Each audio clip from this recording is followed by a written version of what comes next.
तो कहते हैं मैं नौकर से मिला, मैंने कहा कि आपकी पूरी जिंदगी गुजरी है अल्लामा इकबाल की खिदमत में, तो कभी कोई अजीब चीज भी देखी आपने उनकी जिंदगी में? तो वो रोने लग गया और कहने लगा कि अल्लामा साहिब ने मुझसे वादा लिया था कि मेरी जिंदगी में ये राज फाश नहीं करना है। अब चूंकि वो नहीं रहे, दुनिया से जा चुके हैं, इसलिए अब मैं बताता हूं। मैंने कहा क्या बात? कहने लगे कि एक रात मैं अपने कमरे में सो रहा था, रात के 3 बजे का वक्त होगा, 2, 3, 4 बजे का वक्त, पिछला पहर था।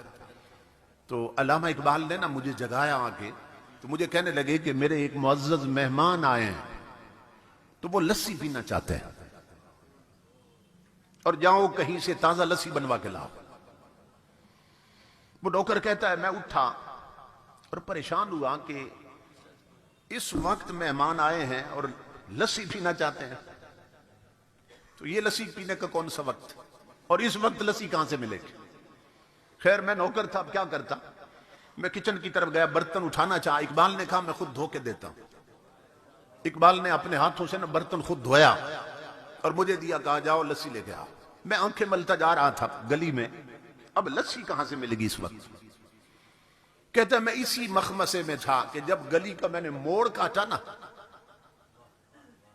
तो मैं देखकर हैरान हो गया कि एक खोखा बना है, एक बाबा बैठा और लस्सी बना रहा है।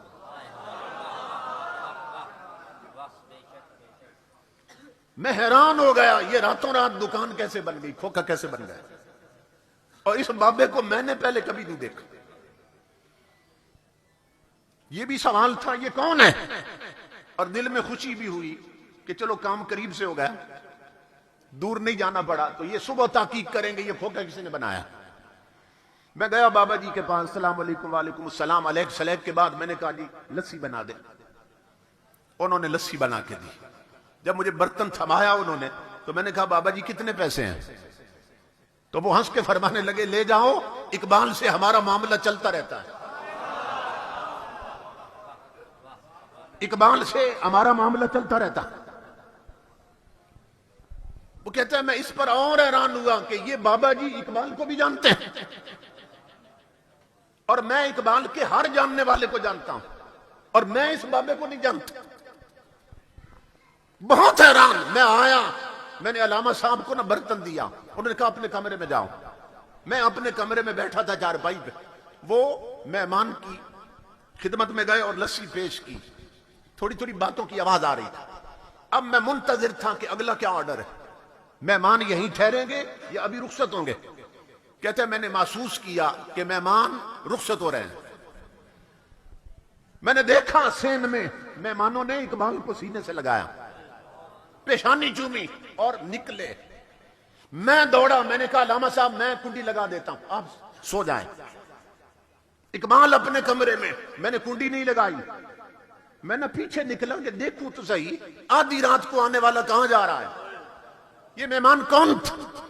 वो कहता अल्लाह की इज्जत की कसम मैंने देखा कि उस मेहमान ने एक कदम उठाया इकबाल के दरवाजे से, दूसरा गली के आखिरी कोने पे रख दिया और गायब हो गए। मैं दौड़ा पीछे कि इतना बड़ा कदम जिस्मानी नहीं होता, ये रूहानी होता है। नाराए तकबीर, नाराए रिसालत, नाराए हैदरी।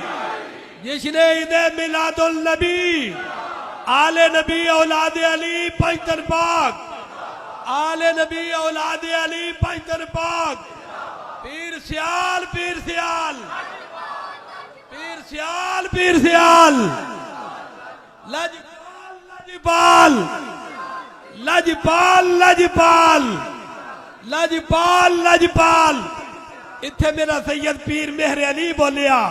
पीर मेहर अली फरमाते ने ए फुट्टी कोई सियाही हो सी, फुट्टी पंजाबी दे लफज कपास नूं बोलदे ने, फुट्टी कोई सियाही हो सी और दुध यारो सजना दा आग विच सही सियाला लाई हो सी जी, दुध साई सजना दा जाग सियाला लाई हो सी।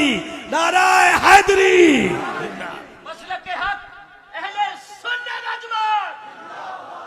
मैं हैरान था, ये कदम जिस्मानी नहीं हो सकता, ये रूहानी कदम उठा है। मैं दौड़ा पीछे कि वो कहां गए, जब मैं गली के कोने पे पहुंचा तो और हैरान हुआ, न खोखा न खोखे वाला, मेहमान भी गायब, खोखे वाला भी गायब। मैं पलटा, इकबाल के कदमों पे पगड़ी उतार के रख दी।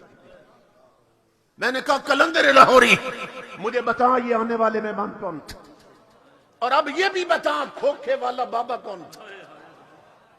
इकबाल की ना तबीयत में जलाल था, तो इकबाल गुस्से में आ गए, कहा न छेड़ मलंगा नू, जाओ अपना काम कर, जाओ सो जाओ।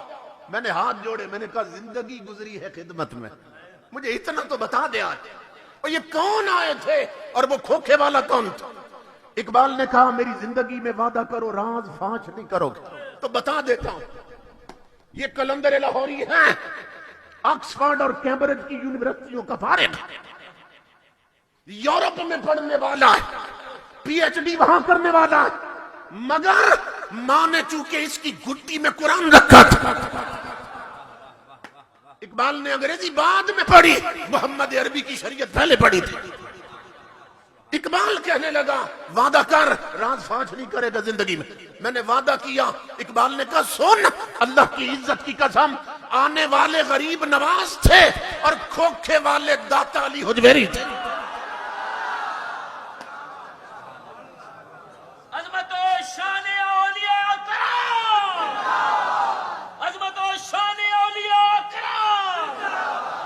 इसीलिए इकबाल कहता है death does not exist, it is life that is the predominant reality not death.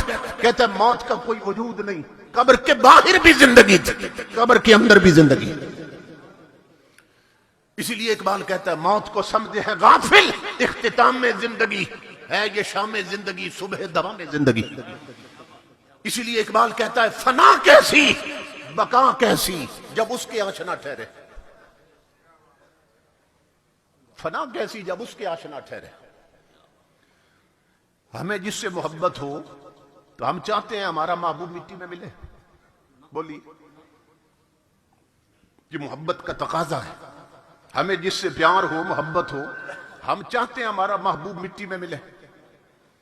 इमाम अल अंबिया के गुलामों, तो जब बंदा नहीं चाहता उसका महबूब मिट्टी में मिले तो वो कादिर होकर अपने यारों को मिट्टी में मिलने देता है।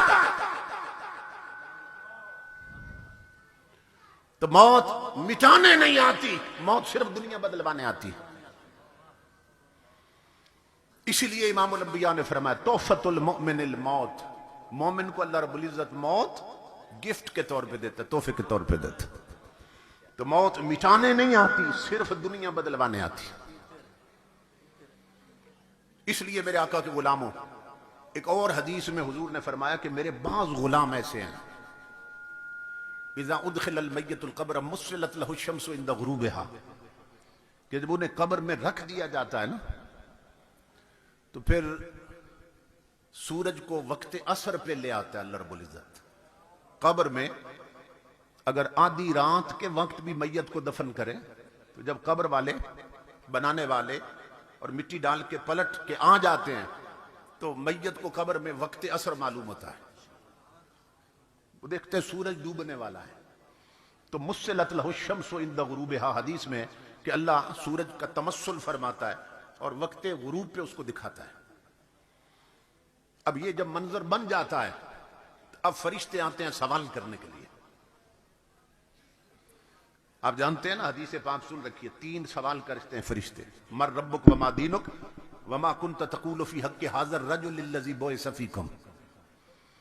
तो उधर फरिश्ते आते हैं सवाल करने। अब हदीस के लफ्ज़ सुनिए, इमाम अल अंबिया फरमाते हैं फयजलिसु, वो उठ बैठता है कब्र में। ये मिट गया है तो उठ बैठा कौन है? बाज बदबख्त कहते हैं ना, नबी वली कब्रों में करवट भी नहीं बदल सकते, और इमाम अल अंबिया बता रहे हैं ये मेरा गुलाम है, फरिश्ते आए हैं, ये कब्र में उठ बैठा है। फयजलिसु, उठ बैठता है, यमसउ ऐनैहि, अपनी आंखें मलता है। क्यों? मिट के नहीं उठा, सो के उठा है। आंखें वो मलता है जो सो के उठा। यमसउ ऐनैहि, आका फरमाते हैं आंखें मलता है। इधर फरिश्ते सामने आ जाते हैं, वो कहते हैं मर रब्बुक, बता कब्र में आने वाले तेरा रब कौन है? वो फरिश्तों को देखता और फिर सूरज को देखता है। इमाम उल अंबिया फरमाते वो देखता है सूरज डूबने वाला है, फरिश्ते पूछ रहे हैं तेरा रब कौन, वो हटाता है फरिश्तों को, यूं धक्का देता, कहता दऊनी उसल्ली, पीछे हट जाओ, पहले असर की नमाज पढ़ने दो फिर जवाब देता हूं।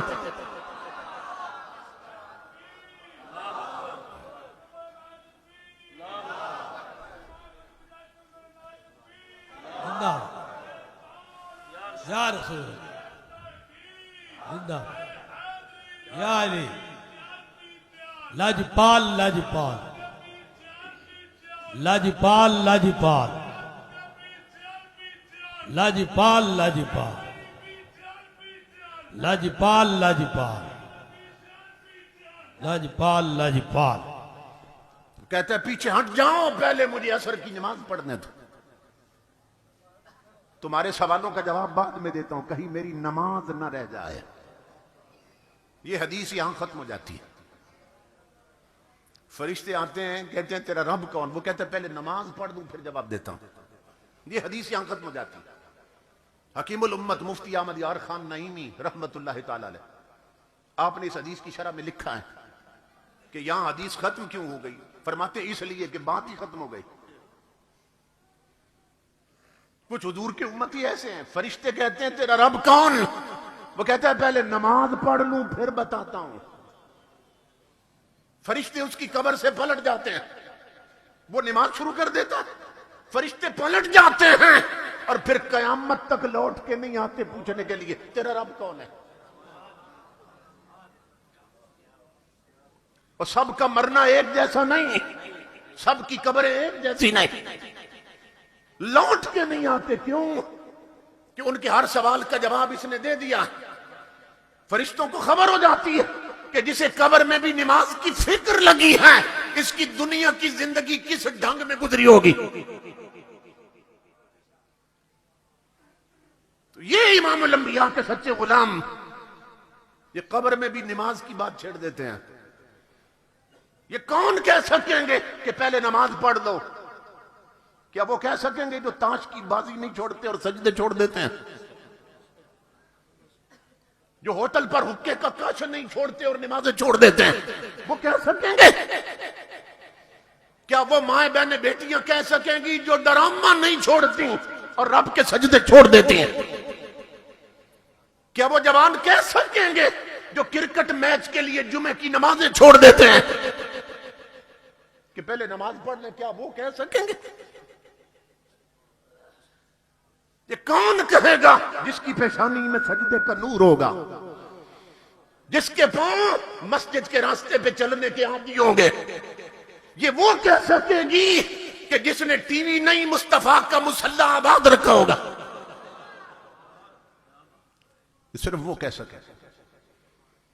तो जब सबकी जिंदगी एक जैसी नहीं तो सबकी मौत भी एक जैसी नहीं होती।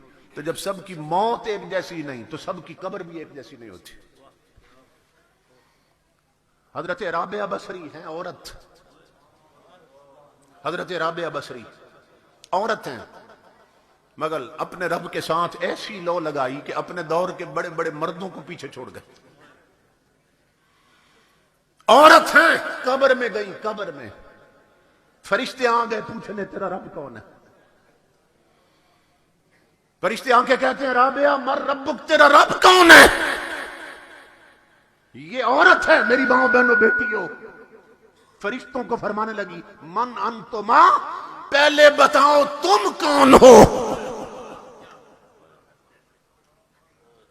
मुझसे रब का पूछने वालों, पहले बताओ तुम कौन हो।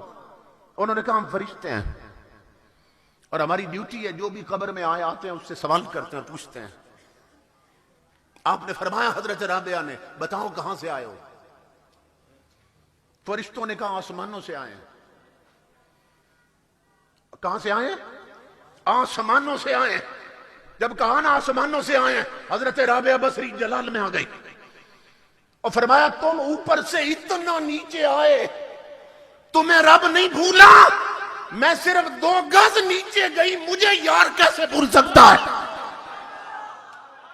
तकबीर, नाराए रिसालत, नाराए हैदरी, नाराए हैदरी, पीर सियाल लाजपाल लाजपाल।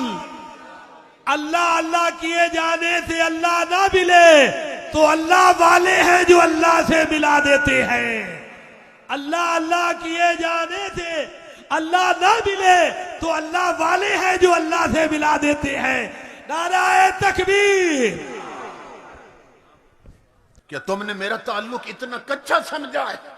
तुम ऊपर से इतना नीचे आओ तुम्हें रब न भूले, और मैं सिर्फ 2 गज नीचे गई मुझे मौला भूल गया।